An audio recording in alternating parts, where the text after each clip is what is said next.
إذا دخلت لكارتون نتورك الآن فستجد كرتونا جديدا اسمه هيرو إنسايد يعرض في التوقيت المسائي، وبعد رؤيتي له أدركت أنه رائع جدا لحد ما.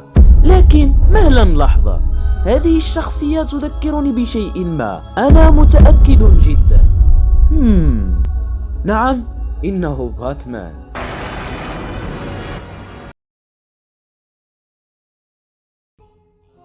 هيرو إنسايد هذا الكرتون الذي أصدر مؤخرا في كارتون نتورك بالعربية، وتحديدا في أواخر 2024، لكنه في الحقيقة تم عرضه لأول مرة في 8 من نوفمبر في عام 2023، وبالتحديد في كوريا الجنوبية على القنوات الكرتونية لهذه الدولة، حيث قامت شركة مليون فولت بتمويله وإنتاجه لنا. وطبعا كلنا يعرف أن الكرتون يتحدث عن الأبطال الخارقين، وبالتحديد الذين يخرجون من القصص المصورة من مالكي هذه القصص تحت اسم القراء.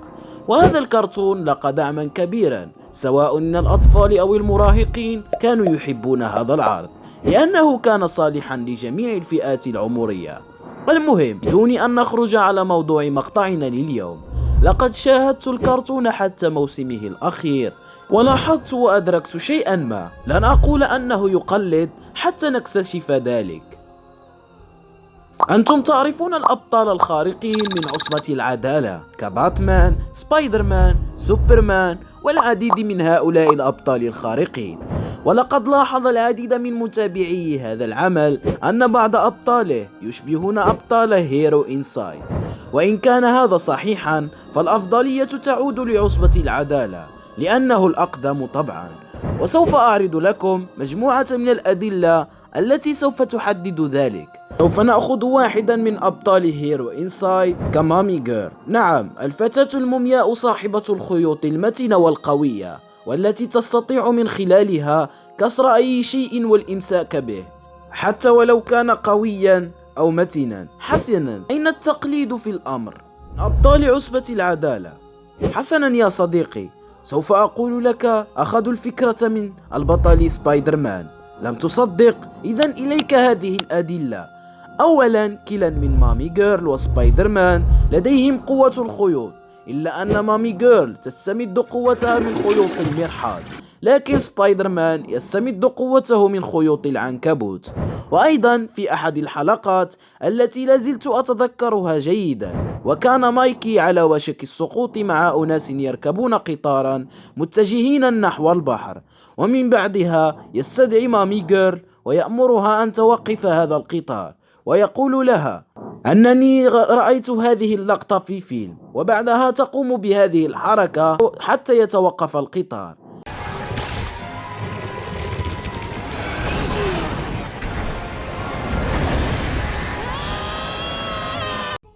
أليس هذا دليلا واضحا؟ فقط انظر، نفس الشيء قد حصل في أحد أفلام سبايدر مان، وكان على وشك أن يسقط في البحر وقام بنفس الحركة الذكية لإيقاف القطار. الفرق الوحيد هنا هو أن البطل هو نفسه البطل، لكن في هيرو إنسايد البطل يستمد قوته من القصص، وهذه اللقطة بالضبط تثبت لنا كل شيء. التالي، حسنا، معانا ومعاكم بلاك نايت، البطل البوم صاحب الأسلحة والأدوات الفتاكة والقوية، وهذا البطل لديه قوة الطيور كالطيران، وأيضا يمكنه استدعاؤهم. الأهم أنه يجدر بك استدعاؤه بالليل وليس الصباح. بحقك يا هيرو إنسايد، ألم تجدي سوى الرجل الوطواط أو الخفاش باتمان لتقليده؟ الأدوات نفس الشيء، الظهور بالليل نفس الشيء، وحتى أضعاف الإيمان تصميم الملابس هو متطابق لحد كبير. أيضا فقط انظروا لباتمان، الهيبة والشخصية القوية، وأنا عندما كنت أشاهده أقول في ذهني أن هذه الشخصية رجولية وتحسسك بالشجاعة لحد كبير، وحرفيا لديها جمهور كبير. وهذا بالضبط ما دفع هيرو إنسايد أن تصنع لنا بلاك نايت صاحب البومة. أغلبية من شاهد هذا العرض قد لاحظ بشكل كبير أن هذه الشخصية تشبه باتمان ولحد كبير جدا جدا جدا، أن بعض تصرفات بلاك نايت تكون مشابهة لحد كبير لتصرفات البطل باتمان من عصبة العدالة. وأهم عنصر هو الأسلحة، فقط انظروا إلى ذلك السلاح المقوس الذي يطلقه بلاك نايت لضرب الأشياء، هو نفسه السلاح لباتمان الذي يطلقه أيضا. الشيء المغير هنا هو أن بلاك نايت لديه شعار البومة وباتمان لديه شعار الخفاش الذي نعرفه به. هذا بالضبط يثبت لنا كل شيء. التالي معانا ومعاكم سوبر سكوت، هذه الشخصية القوية جسمانيا وعاطفيا وماديا واقتصاديا، المتحكمة في كل شيء، صاحب الرأس الكبير الذي يتميز بمتانته ضد الرصاص والقنابل، ويستطيع أن يدمر بلدة كاملة بيده. وكان أول ظهور له في الحلقة التي أراد فيها هذا السمين الانتقام من مايكي بطل القصة، لأنه سرق وسلب منه صاحبة خيوط المرحاض المومياء. ومن بعد ذلك لم نشهد عن خروجه حتى في الحلقات الأخيرة التي تواجه فيها رأسا لرأس ضد أبطال مايكي. وهذا يوصلنا ويأخذنا إلى بطل عصبة العدالة سوبرمان، صاحب الوسامة والقوة وعيون الليزر والتنفس الجليدي.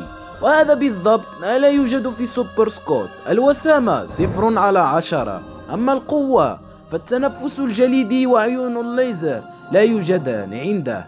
لكن الشيء المختلف هو أن سوبرمان من عصبة العدالة قد تضعف قوته فقط عن طريق الشعاع الكريبتوني، وهذا قد يدمره. أما سوبر سكوت فلا نقاط ضعف له إلا إذا هزمته بقوة أعلى من قوته، وهذا بالضبط اختلف فيه هذان الشخصيتان. وهذا لا يثبت لنا أن كرتون هيرو إنسايد لم يقلد هذه الشخصية، بل العكس تماما، فسوبر سكوت يشبه لحد كبير لسوبرمان في تصميم الأزياء. فقط انظروا أنتم بأنفسكم. وبعد كل هذا فهيرو إنسايد يثبت لنا أنه استلهم وأخذ بعض شخصياته من عصبة العدالة، والقائمة لا زالت طويلة، لكنني حاولت أن أذكر لكم أبرز ما قد قلدته هذه السلسلة، والقائمة لا زالت طويلة. وإن أعجبك المقطع قلها لنا في التعاليق، ولا تنسى الاشتراك لأننا نريد الوصول ل30,000 مشترك في آخر هذا الشهر المقبل على الأقل، وإن شاء الله لما لا، الكل ممكن. وأيضا أشكركم على الدعم. وإن وصلت لهذه الدقيقة اكتب في التعاليق صاحبة أوراق المرحاض المومياء كي أعرف محبي الذين يوصلون لهذه الدقيقة من مقاطعي. كان معكم أخوكم المحقق تونز، أعدكم أن القادم أفضل، والسلام عليكم.